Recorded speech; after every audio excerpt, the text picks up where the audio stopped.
എന്തൊക്കെയായിരുന്നു സംഭവം നിങ്ങളൊന്ന് ആലോചിച്ച് നോക്ക്.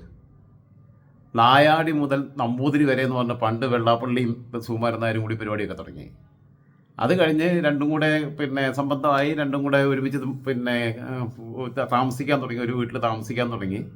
മധുവിധു കാലഘട്ടത്തിൽ തന്നെ രണ്ടുപേരും കൂടി അടിച്ചു പിരിഞ്ഞു, രണ്ട് വഴിക്കായി. അത് കഴിഞ്ഞ് ഫാമിലി കോർട്ടിൽ കേസൊക്കെ നടന്ന് ഇങ്ങനെ നടന്നുകൊണ്ടിരിക്കുമ്പോൾ വീണ്ടും കൗൺസിലിങ്ങിനെ വിട്ട് രണ്ടുപേരും കൂടി വീണ്ടും ഒരുമിക്കാൻ തീരുമാനിച്ചു.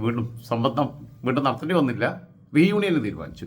ഈ റീയൂണിയന് തീരുമാനിച്ചപ്പം വെള്ളാപ്പള്ളിക്ക് ഒരു ഔദാര്യം കാണിച്ചു. മറ്റേത് നായാടി മുതൽ നമ്പൂരി വരെ എന്ന് പറഞ്ഞത് നസ്രാണികളെയും കൂടി കൂടെ കൂട്ടാനുള്ള ഔദാര്യം കാണിച്ചു. നായാടി മുതൽ നസ്രാണി വരെ എന്ന് മുദ്രാവാക്യം പരിഷ്കരിച്ചു.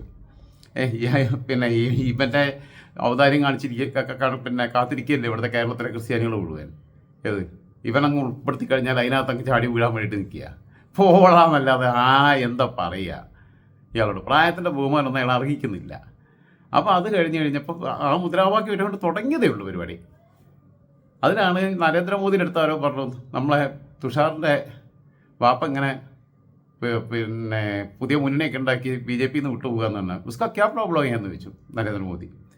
നൈ ഉസ്കോ കുച്ച് നൈ മിൽത്താ ഹേ അയാൾക്കൊന്നും കിട്ടുന്നില്ലെന്ന് ഇടയ്ക്കിടയ്ക്ക് പറയുന്നുണ്ട്. എൻ്റെ ഗ്രാമാറ്റിക്കൽ എറർ ഉണ്ടെങ്കിൽ ക്ഷമിക്കുക കേട്ടോ. കാരണം എന്താണെന്ന് വെച്ചാൽ ഹിന്ദി തോടത്തോടെ മാലുമേ, പഞ്ചാബി ഹൗസിൽ പറയുന്ന മാതിരി ചോർ എന്നൊക്കെ പ്ലാനേ അറിയുള്ളൂ.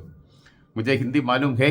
ഓക്കെ, അപ്പം നരേന്ദ്രമോദി പറഞ്ഞ് ക്യാ ഉസ്കോ കുച്ച് ദിയോനാ, പത്മഭൂഷൺ കഥ പോകുകയാന്ന് ചോദിച്ചു. പത്മഭൂഷൺ എല്ലാം കഴിഞ്ഞോ എന്ന് ചോദിച്ചു. കഴിഞ്ഞെന്ന് പറഞ്ഞേ അഡ്ജസ്റ്റ് കറക്കി ഉസ്കോ ബി ദിയോ എന്ന് പറഞ്ഞു. അപ്പോൾ അങ്ങനെ അഡ്ജസ്റ്റ് ചെയ്ത് ഒരെണ്ണം കൊടുത്തൊരു പത്മഭൂഷൺ കൊടുത്തു. അപ്പോൾ രണ്ടും കൂടി ഒരുമിച്ചിരിക്കുക. ഏത് സുകുമാരൻ നായരും വെള്ളാപ്പള്ളിയും കൂടി. വെള്ളാപ്പള്ളിയുടെ വായിക്കകത്തോട്ട് ഒരു എല്ലും കഷ്ണം ഇട്ട് കൊടുത്തു പത്മഭൂഷൺ. അപ്പോൾ പട്ടിക്ക് എല്ലും കഷ്ണം കിട്ടിയാൽ മതി, ഇത് കടിച്ചിട്ട് മറ്റേ ആളെ നോക്കിയിട്ട് മുറിവ് കൊടുക്കാൻ തുടങ്ങി എന്ന് പറഞ്ഞിട്ട്. മറ്റേ ആൾക്ക് സഹിക്കുമോ? മറ്റേ ആൾ പരിപാടി വിട്ടു, പെട്ടിയും കിടക്കൊക്കെ എടുത്ത് ഇറങ്ങിപ്പോയി. ഇനി ഡിവോഴ്സ് ഉറപ്പിച്ചു. ഇനി റീയൂണിയനും ഇല്ല, കൗൺസിലിങ്ങും ഇല്ല, ഒന്നുമില്ല. കുടുംബ കോടതി ജഡ്ജി അവസാനത്തെ വിധി പ്രഖ്യാപിച്ചാൽ മതി. രണ്ടുപേരെ രണ്ട് വഴിക്കാക്കി. ഇനി വേറെ കല്യാണം കഴിക്കുകയാണെങ്കിൽ കഴിക്കട്ടെ. എന്തായിരുന്നാലും നായാടി മുതൽ നമ്പൂരി വരെ, നായാടി മുതൽ നസ്രാണി വരെ, മലപ്പുറത്ത് മുഴുവൻ ബാക്കിയുള്ളവർക്ക് ജീവിക്കാൻ പറ്റില്ലല്ലേ. ഏത് മലപ്പുറത്തുകാരനായ എന്നോടാ പറയണതേ, ഞാനൊക്കെ അത് കേട്ടിരിക്കുന്നതേ. അപ്പോൾ എന്തായിരുന്നാലും വെള്ളാപ്പള്ളിയുടെ പരിപാടി കഴിഞ്ഞ് ഞാൻ പറഞ്ഞില്ല, പാട്ടിക്ക് എല്ലും കഷ്ണം കിട്ടിയാൽ മതി, അത് കിട്ടിയോട് കൂടിയിട്ട് സംഭവം ഓക്കെ ആയി. പുള്ളിക്ക് പുള്ളിയുടെ എല്ലാ പ്രശ്നങ്ങളും, കേരളത്തിലെ ഈഴവരുടെ എല്ലാ പ്രശ്നങ്ങൾക്കും പരിഹാരം ആയി. ഇയാൾക്ക് പത്മഭൂഷൺ കിട്ടിയോട് കൂടിയിട്ട് എല്ലാ പ്രശ്നങ്ങളും പരിഹരിക്കപ്പെട്ടു. ഇത്രയേ ഉള്ളൂ വെള്ളാപ്പള്ളി എന്ന് പറയുന്നത്. ഒരു ഒന്നിനും കൊള്ളാത്ത. എന്തായിരുന്നാലും ഞാൻ ഫേസ്ബുക്കിൽ എഴുതിയ പോലെ തന്നെ what an operation by BJP സമ്മതിച്ചിരിക്കുന്നു.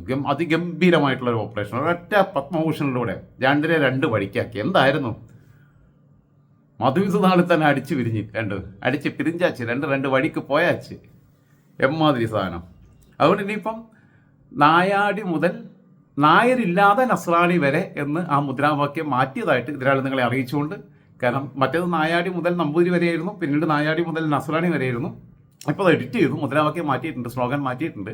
നായാടി മുതൽ നായരില്ലാതെ നസ്രാണി വരെ എന്ന് മുദ്രാവാക്യം മാറ്റിയതായിട്ട് അറിയിക്കുന്നു.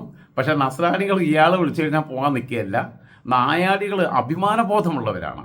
നായാടികൾ ഇവിടുത്തെ ആദിവാസി സമൂഹത്തിൽപ്പെട്ട, ഇവിടുത്തെ അധസ്ഥിത വർഗത്തിൽപ്പെട്ട ആളുകൾക്ക്, ഹൈന്ദവർക്ക്, അവർക്ക് അഭിമാനബോധമുള്ളവരാണ്. ഇവിടുത്തെ ഈഴവർക്ക് അഭിമാനബോധമുള്ളവരാണ്. അവരൊന്നും ഈ കള്ളാപ്പള്ളി പറയുന്നത് കേട്ടിട്ട് പുറകെ നടക്കാൻ നിൽക്കുകയല്ല. മറ്റേ ആൾക്ക് എന്തായിരുന്നാലും മറ്റേ ആൾക്ക് കൊതിക്കറിവ് കേട്ടോ. അവന് കൊടുത്തു പത്മഭൂഷൺ, എനിക്ക് തന്നില്ല. ഇവരെല്ലാം പുള്ളിക്കും കൂടെ കൊടുത്തിരുന്നെങ്കിൽ കുഴപ്പമില്ലായിരുന്നു. രണ്ടെല്ലാം കഷ്ണം ഇട്ട് കൊടുക്കണമായിരുന്നു. രണ്ടിനും ഓരോന്ന് കൊടുത്താൽ മതി. എന്നാൽ കടിച്ചു പിടിച്ചിരുന്നേനെ. അതിന് തമ്മി തെറ്റിക്കാൻ വേണ്ടിയിട്ട് BJP എന്ത് ചെയ്തു? ഒന്നിന് മാത്രം ഒരെല്ലാം കഷ്ണം ഇട്ട് കൊടുത്തു, മറ്റേതില്ല. അപ്പം മറ്റേത് കുറച്ച് നേരം ഇങ്ങനെ നോക്കി വായിൽ വെള്ളം ഇറക്കിയിരുന്ന് നോക്കി വെച്ച് പിണങ്ങിപ്പോയി. ഇതാണ് ഇപ്പോൾ ഉണ്ടായത്. ഇതിനാണ് സർജിക്കൽ സ്ട്രൈക്ക് എന്ന് രാഷ്ട്രീയത്തിൽ പറയേണ്ടത്. രാഷ്ട്രീയത്തിലെ സർജിക്കൽ സ്ട്രൈക്കാണ്. അതിഗംഭീരമായിരിക്കുന്നു. എനിക്ക് ഭയങ്കര സന്തോഷമുണ്ട്. സന്തോഷം കൊണ്ട് എനിക്ക് ഇരിക്കാൻ വയ്യെന്ന് പറഞ്ഞ മാതിരിയാണ്. ഇപ്പോൾ ന്യൂ ഇയർ റെസൊല്യൂഷനൊക്കെ തെറ്റിക്കേണ്ടി വരും. മിക്കവാറും ഞാൻ പോയിട്ടൊരു കുപ്പി വാങ്ങി അടിക്കേണ്ടി വരുമെന്ന് എനിക്ക് തോന്നണേ. എന്തായാലും ദൈവമേ അതിനെ തോന്നിപ്പിക്കാതിരിക്കട്ടെ. പ്രാർത്ഥിക്കുക നിങ്ങൾ. ഓക്കെ.